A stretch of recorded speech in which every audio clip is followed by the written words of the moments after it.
আসসালামু আলাইকুম। শেফাস কুকে সবাইকে স্বাগতম। আশা করি সবাই ভালো আছেন।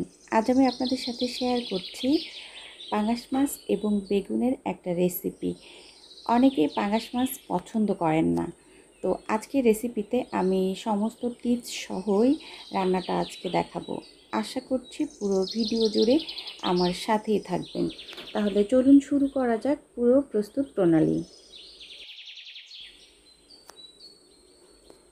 প্রথমেই এখানে আমি পাঙাশ মাছটাকে ভাজি করে রেখেছি, আর এখানে আমি বেগুন নিয়ে নিয়েছি। বেগুনের মধ্যে লবণ এবং হলুদ দিয়ে ভালো করে মাখিয়ে নিচ্ছি। এখন বলে নেই আমি পাঙাশ মাছটা কিভাবে ভাজি করে রেখেছি। পাঙাশ মাছের মধ্যে প্রথমে আমি কিছুটা গরম পানি করে সেটা ঢেলে দিয়েছি। ঢেলে দিয়ে তারপর মাছটাকে ভালো করে ধুয়ে নিয়েছি। তারপরে কিন্তু গন্ধটা চলে যায়।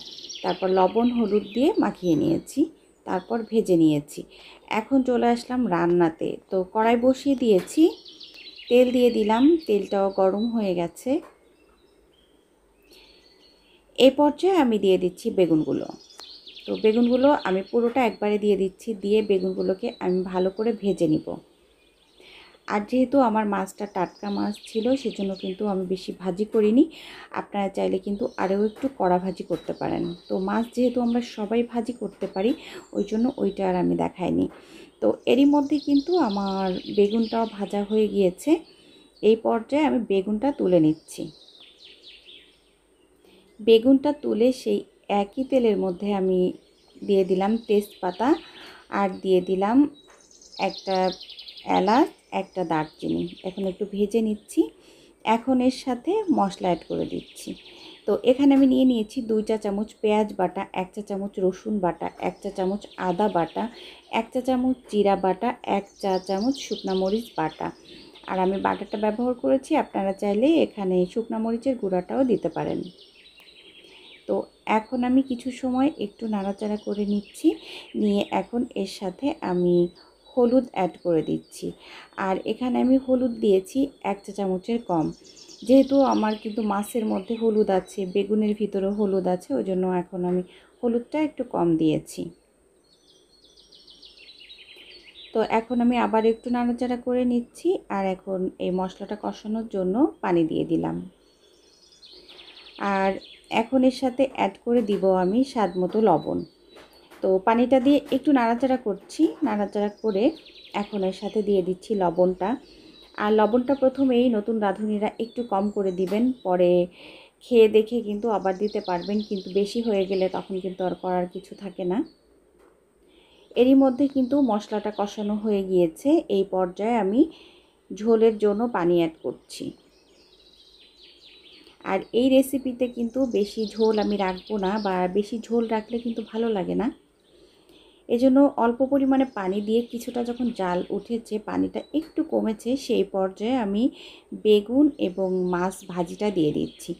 আর আজকে আমি যেভাবে রান্না করেছি, আপনারা অবশ্যই এভাবে রান্না করবেন। দেখবেন যে এই রেসিপিটা কত মজার হয়। আর যারা পাঙাশ মাছ কখনো খায় না, এভাবে একটু রান্না করে খাবেন, দেখবেন যে পাঙাশ মাছটা কতটা মজার একটা মাছ। তো এখন আমি একটু নাড়াচাড়া করে মিশিয়ে নিচ্ছি। আর আমি কিন্তু মাছগুলোকে একটু ছোট করে নিয়েছি, যেহেতু আমার বাসায় কিন্তু মাছ খাওয়ার মানুষ কম। আমি মূলত একটু পছন্দ করি মাছটা। তো এখন নাড়াচাড়া করে রেখে দিচ্ছি। চুলার আঁচটা মিডিয়ামেই রেখেছি। একটু ঢেকে দিয়েছিলাম, এরই মধ্যেই কিন্তু রান্নাটা হয়ে গিয়েছে। ঝোলটাও প্রায় শুকিয়ে এসেছে। এখন আমি এর সাথে কিছু জিনিস অ্যাড করছি। আর এখন আমি যে জিনিসগুলো দিচ্ছি, আপনারা অবশ্যই এই জিনিসগুলো ব্যবহার করবেন, তাহলে কিন্তু এই রেসিপির স্বাদটা বেশি পাবেন। এখন সামান্য পরিমাণ টেস্টিং সল্ট দিয়ে দিয়েছি। আর এখন দিয়ে দিলাম হচ্ছে ভাজা জিরার গুঁড়া। আর এখন দিয়ে দিচ্ছি সামান্য পরিমাণ, মানে 1 চিমটি পরিমাণ চিনি। চিনিটা দিয়েছি এজন্য, যেহেতু টেস্টিং সল্ট দিয়েছি ওই জন্য। আর এই টেস্টিং সল্টটা চিনির জন্যই মূলত এই রেসিপিটা বেশি টেস্টি হয়েছিল। তো রান্নাটা কিন্তু আমার অলমোস্ট হয়ে গিয়েছে। তো এতক্ষণ যারা আমার সাথে ছিলেন, সবাইকে অসংখ্য অসংখ্য ধন্যবাদ। সবাই ভালো থাকবেন, আমার জন্য দোয়া করবেন।